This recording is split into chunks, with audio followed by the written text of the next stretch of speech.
Bendito Padre, gracias te damos porque nos das la oportunidad de estudiar este tema, que sea la sabiduría y la palabra tuya la que se comunique a nuestras vidas en este tiempo. Que nos permitas experimentar, Señor, que estamos aprendiendo de ti, que eres el Maestro por excelencia. Que tú nos ilumines a través de cada uno de estos temas y que nos permitas aprender para tener ese crecimiento espiritual que tanto necesitamos. En el nombre de Jesús te alabamos. Amén. Bien, durante algún periodo hemos hablado acerca de la oración, también sobre el ayuno, pero esa oración y ese ayuno tiene que guardar relación con lo que llamó en esa noche la trilogía permanente. Y ya vamos a mirar por qué es una trilogía y por qué es permanente. Revisando la palabra de Dios en 1 Corintios, dice, y ahora permanecen la fe, la esperanza y el amor. Estos tres, pero el mayor de ellos es el amor. Cuando hablamos de trilogía es porque estamos hablando de tres palabras importantes que están unidas, que están relacionadas. ¿Y qué sería de la oración? ¿Y qué sería del ayuno si no tuviera relación con la fe, con la esperanza y con el amor? Obviamente hay una relación muy directa entre el ayuno y esa trilogía, entre la oración y esa trilogía. Lo más importante de esa trilogía es que dice la palabra que permanecen las tres, la fe, la esperanza y el amor, pero el mayor de ellos, aclara, es el amor. Y debemos entenderlo porque la esencia de Dios es amor. Por tanto, es importantísimo esta palabra dentro de esa trilogía que vamos a ver. Pero vamos a empezar en el mismo orden o la misma secuencia que lo plantea 1 Corintios. Vamos a empezar en esa noche a hablar sobre la fe. En las siguientes sesiones, obviamente, estaremos hablando de las demás componentes de esa trilogía. Pero por el momento vamos a partir de lo que dice la trilogía. Y el versículo dice, y ahora permanece. Por eso se habla de una trilogía permanente, porque a pesar que pasen los tiempos, que cambien las circunstancias, que hayan nuevos siglos en la evolución del hombre, esta trilogía permanece. Siempre permanecerán la fe, la esperanza y el amor, aunque como lo aclara la palabra, el mayor de ellos es el amor. Si empezamos por el lado de la fe, recordemos lo que dice la palabra en Hebreos 11, versículo 1. Dice, es pues la fe, la certeza de lo que se espera, la convicción de lo que no se ve. Hay dos componentes muy claros en esa primera palabra de la trilogía. En la fe debe haber dos componentes. Uno, la certeza. Dos, la convicción. Si alguno de los dos falta, no puede haber fe. Entonces, así como sabemos que el huevo tiene su clara y su yema, aquí tenemos la fe que tiene su componente de certeza y su componente de convicción para poder decir que hay fe. El diccionario lo explica muy claramente, dice que la certeza es el conocimiento seguro y claro que se tiene de algo. Entonces, certeza está muy relacionado con conocimiento. Y la convicción, dice el diccionario, es la seguridad que tiene una persona de la verdad o certeza de lo que se piensa o se siente. Es decir, la convicción es la seguridad de ese conocimiento que tengo. Entonces, por eso es que estos dos ingredientes hacen parte de lo que es la fe y lo vamos a colocar mediante tres ejemplos muy sencillos. El primero de ellos, la ley de la gravedad. Nosotros tenemos conocimiento de la ley de la gravedad porque durante toda nuestra vida nos han enseñado que existe una ley de la gravedad que permite que los cuerpos se atraigan y que permite que una persona pueda caer al vacío sencillamente porque existe esa gravedad. Cuando nosotros nos asomamos a un 10º piso de un edificio y miramos hacia el primer piso, hacia abajo, hacia el vacío, experimentamos un conocimiento en ese momento y decimos, aquí puede haber gravedad. Y lo que viene a nuestro conocimiento en esos momentos, a nuestra mente, es un conocimiento claro. Si me tiro, me mato. Ahí hay conocimiento. Por tanto, en esos momentos hay un conocimiento, pero sin el segundo componente no podría haber fe. Entonces, yo me paro al borde del edificio, miro hacia el primer piso y mi conocimiento adquirido durante todos mis años anteriores me dice, si me tiro, me mato. Ahora, ¿qué sucede con la seguridad? Si yo estoy seguro que ese conocimiento adquirido es real, porque nunca lo he comprobado, nunca lo he vivido por mí mismo, nunca me he tirado al vacío para saber si es cierto, esa seguridad que tengo en esos momentos me impide saltar. ¿Por qué? Porque yo ya tengo un conocimiento y estoy seguro que ese conocimiento es real, es verídico, tengo certeza, tengo convicción, por lo tanto nunca saltaría al vacío, a no ser que quisiera atentar con mi vida. De hecho, la persona que tiene intenciones de suicidio sabe que si se lanza al vacío se muere. Por esa convicción que tiene, se lanza al vacío, porque eso es lo que quiere, morir. Ese sería un primer ejemplo para que lo entendamos un poquitico lo que es la fe con estos dos componentes. El segundo de ellos es la pesca milagrosa. Recuerden ustedes que allí en el lago de Galilea estaban pescando Pedro y sus compañeros de pesca y durante toda la noche no pudieron pescar. Su conocimiento de pescadores les indicaba que en la noche era lo más prudente y lo más sabio para lograr una pesca. Llegada la madrugada, estaban ya recogiendo sus redes, ya estaban lavándolas porque ya definitivamente no podían pescar. Su conocimiento de pesca les decía, la lógica es esta, ya no es tiempo de pescar. Si no lograron pescar en la noche, que es el tiempo propicio para que los peces muerdan el anzuelo, ya a esa hora no se puede. Ese es el conocimiento que Pedro tenía, un conocimiento humano adquirido por años de experiencia en la pesca. Pero viene Jesús al mismo Pedro y le dice, Pedro, boga mar adentro y eche sus redes. Aquí viene el conocimiento de Pedro comparado con el conocimiento de Pedro respecto a quién era Jesús. Su profesión, su oficio le decían, aquí no se puede hacer nada, aquí no se puede pescar. Pero llega el maestro, aquel en quien Pedro empezaba a confiar, a creer en sus palabras. ¿Y qué es lo que dice Pedro? Le dice, Señor, toda la noche hemos pescado y en vano. Pero algo que tenía claro Pedro era su conocimiento acerca de quién le había dado la orden de echar las redes. Y era el mismo Jesús. Entonces Pedro dice, más en tu palabra, porque tú lo dices. Ese es el conocimiento que tenía Pedro en esos momentos de Jesús. Tenía un conocimiento claro que la palabra de Jesús era poder. Y dice, más en tu palabra echaré la red. Por eso esa seguridad de Pedro en la palabra de Jesús, como le conocía y tenía esa convicción de que Jesús era poderoso, por eso Pedro mismo lanzó las redes y hubo esa pesca súper abundante. Hay otro episodio también interesante en la vida de Pedro, y es cuando Jesucristo está caminando sobre el mismo lago, que era bastante tarde de la noche, y Pedro le ve caminar y venir hacia la barca, y el mismo Jesús le dice a Pedro, Pedro, si quieres, ven, porque Pedro le había dicho, Señor, si quieres yo voy a ti, manda que yo vaya. En el pensamiento, en el razonamiento humano de Pedro, caminar sobre las aguas, como para nosotros, es algo imposible. El conocimiento que nosotros tenemos nos dice que si yo pretendo caminar sobre las aguas es imposible. Que lo más lógico, lo más razonable es que tan pronto ponga los pies sobre el agua, me hunda. Y eso era lo que Pedro en esos momentos tenía, un conocimiento humano. Pero ve a Jesús caminando sobre las aguas y se confronta con un conocimiento nuevo, el conocimiento que Jesús le da.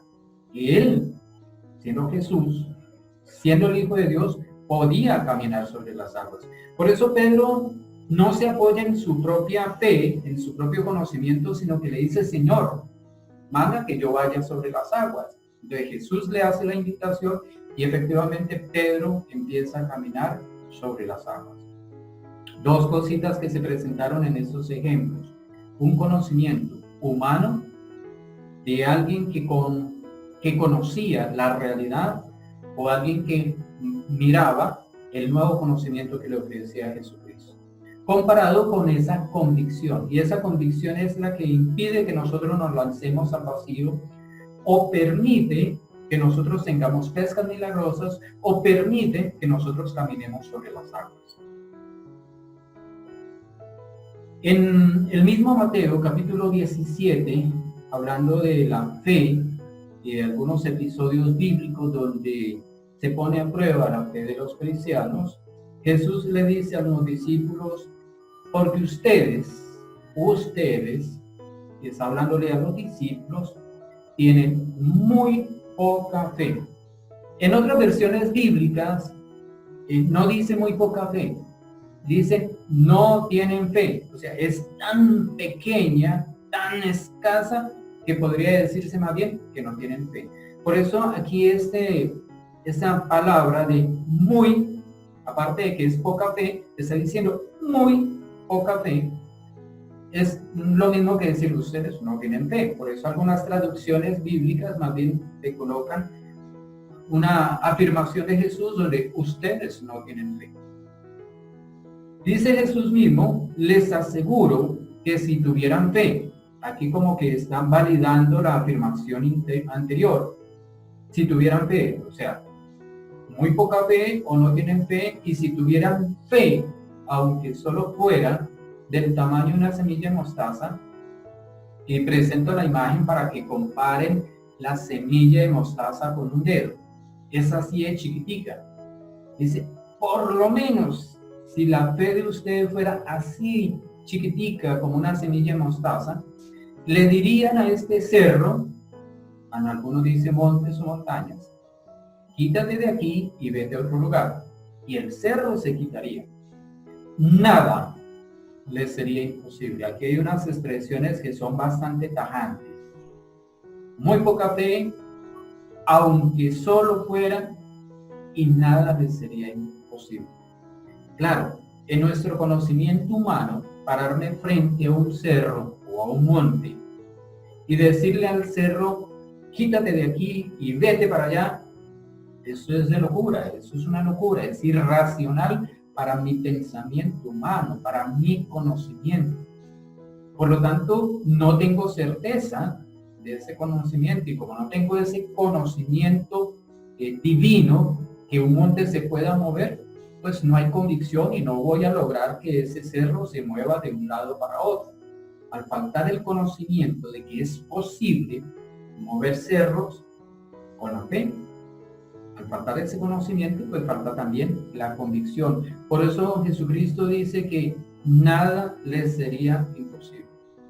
Para Dios no hay nada imposible, porque su conocimiento es extremadamente maravilloso y tiene una certidumbre de lo que Él mismo conoce. Cuando hablamos de la fe, dice Hebreos 11:39, y todos estos, recordemos que Hebreos 11 se le conoce como el pasaje de los héroes de la fe. Dice, y todos estos, hablando de todos los héroes de la fe, aunque alcanzaron buen testimonio mediante la fe, no recibieron lo prometido.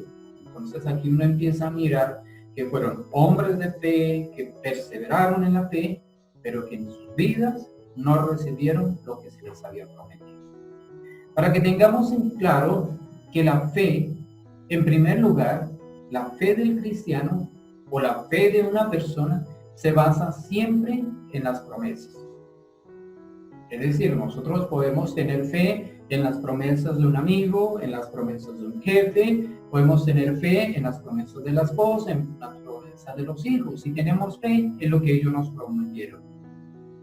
Pero también podemos tener fe en lo que dice la palabra de Dios y principalmente en las promesas de Dios, pero promesas que Dios me ha dado a mí. Porque recordemos que la palabra de Dios, la Biblia, está llena de muchísimas promesas, pero no todas las promesas son para cada uno de nosotros los cristianos. Hay que mirar cómo son las promesas de Dios y a quienes aplican.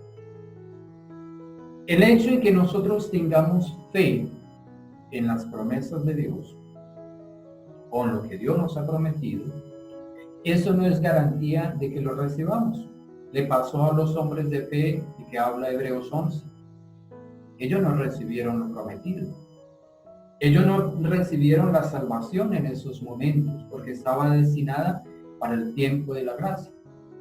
Por lo tanto, algunas cosas de las cuales Dios nos promete a nosotros, eso no quiere decir que las recibamos en vida, ni es en el tiempo nuestro, sino es en el tiempo de Dios. La fe del cristiano, por otro lado, provoca a una acción. La fe no es pasiva, la fe no es cruzarse de brazos. No es porque Dios me hizo una promesa, entonces yo me quedo quieto.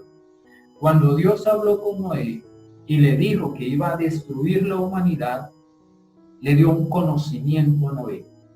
Y con base en ese conocimiento que tenía Noé, esa certeza, Noé desarrolló una convicción sobre eso, lo que le había dicho Dios.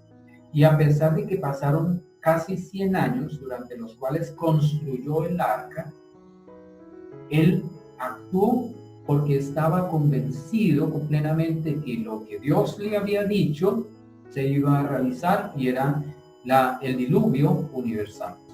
Por lo tanto, la fe debe provocar a la acción, no debe crear cristianos o personas pasivas que se quedaron ahí esperando a que se cumpla la promesa sin actuar.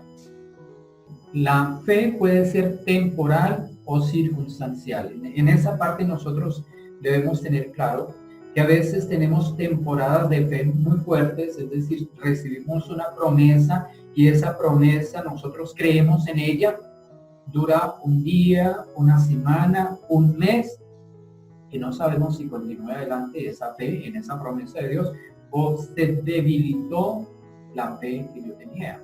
Por eso se habla que puede ser temporal o puede ser con base en las circunstancias. Estoy pasando por un momento bueno, por lo tanto me llega una promesa de Dios y caramba, tengo el ánimo de fortalecerme en la fe para que espere la promesa de Dios.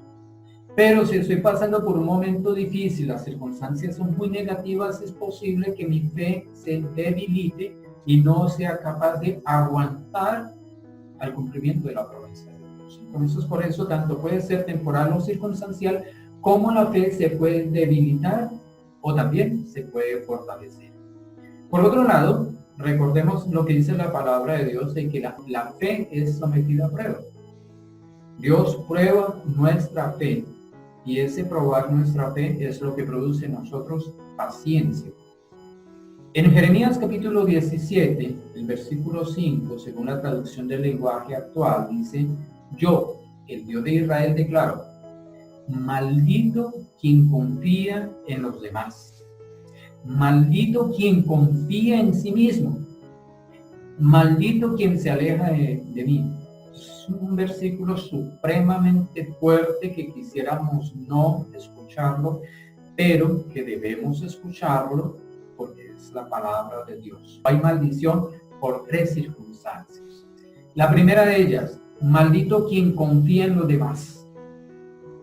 Es decir, una persona que confía en los demás, que confía en los hombres, que confía en las instituciones, no es bendecido.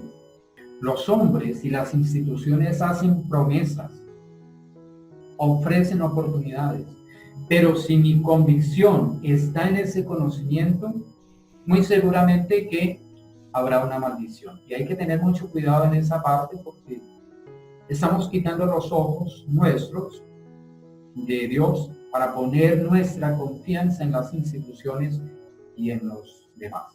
Por eso es que muchas veces nos solemos defraudar, porque aquello que nos prometieron no lo cumplieron, porque aquel amigo que nos prometió no nos cumplió, porque la pareja no nos cumplió, porque los hijos no nos cumplieron. Es decir, pusimos nuestra confianza nuestra fe la pusimos en lo que ellos dijeron que nos iban a dar.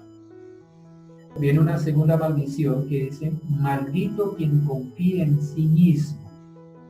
Cuando yo confío en mí mismo, cuando yo me conozco, sé los conocimientos que tengo, sé la capacidad que tengo, sé la experiencia que tengo y tengo esa convicción que yo puedo salir adelante, ojo, cuidado, porque puede haber arrogancia, puede haber prepotencia, puede haber individualidad, independencia de Dios. Yo no necesito de Dios porque yo soy capaz. Si hay una maldición muy fuerte para este tipo de cristianos o personas que confían plenamente en sí mismos, y de un momento a otro, toda su potencialidad humana se ve reducida a la nada, sencillamente porque Dios la destruye. Y la tercera maldición dice: maldito quien se aleja de mí. Esa expresión es bastante fuerte, pero es real. Una persona que no deposita su fe en Dios, por el contrario, deposita su fe en sí mismo o en los hombres o en las instituciones, se está alejando de Dios. La regla de Dios es muy sencilla. Si tú te acercas a Dios, si tú confías en Dios, serás bendito. Luego, si quieres ser bendecido por Dios, no confíes en los hombres, en las instituciones, ni confíes en ti mismo. Confía en Dios, porque Dios hará que los hombres, las instituciones y que tú mismo sean capaces para lograr lo que se propone. Entonces, la fe debe estar depositada en Dios, en lo que Él te promete, en el conocimiento de Dios, y nunca en los hombres, en las instituciones, ni siquiera en nosotros mismos. Dos preguntas que tenemos que hacernos. Primero, ¿tienes fe? Confronta tu respuesta con lo que dice Jesús. Si tuvieras fe, ¿será que eres capaz de mover esos cerros? ¿Así es de chiquitita tu fe que puedes mover un cerro? ¿O tendrás que reconocer delante de Dios que tú no tienes fe? Creías que tenías fe. O quizás la fe que tenías no era la fe en Dios, sino la fe en ti mismo, la fe en los hombres o la fe en la institución. Y esa es la segunda pregunta que tienes que responder. ¿En quién estás depositando la fe? Que la respuesta sea que tu fe está siendo depositada en Dios. Ni en los hombres, ni en las instituciones, ni en ti mismo. Oremos entonces para que esa palabra de Dios quede grabada en nuestro corazón y esa fe sea puesta debidamente en Jesús, nuestro Señor. Bendito Padre, gracias porque tú nos enseñas la maravilla de tu palabra. Y en esta trilogía tan importante de la fe, de la esperanza y del amor, nos llevas a considerar dos cosas. Una, que nosotros no tenemos fe. Y la segunda, que la fe, fruto del Espíritu Santo que habita dentro de nosotros, está puesta es en ti. En que tú eres el Dios poderoso, el Dios veraz, el Dios que promete y que cumple. Te damos gracias por esa enseñanza. Permite, Señor mi Dios, que de ahora en adelante no alimentemos la confianza en los hombres, ni en nosotros mismos, ni en las instituciones, sino por el contrario, que fortalezcamos nuestra confianza en ti. Que tengamos esa convicción del conocimiento que tenemos de parte tuya, que tengamos esa convicción de las promesas que tú nos haces, del poder que tú tienes sobre todo lo creado. Y te pedimos en estos momentos que esa palabra llegue al corazón de cada uno de los que ven este video. Gracias te damos porque eres de bendición para nosotros, para nuestras familias. Y cada día, Señor mi Dios, suple nuestras necesidades. Quizás en algunos momentos, Señor, nuestra fe ha flaqueado, nos hemos debilitado, hemos perdido la esperanza, Señor mi Dios. Pero tú, Señor mi Dios, nos has permitido retomar alas y nuevamente volar hacia tu presencia. Te damos gracias, porque en cada momento, Señor mi Dios, que tú nos enseñas, somos edificados y crecemos espiritualmente. Hoy pedimos tu bendición en Cristo Jesús.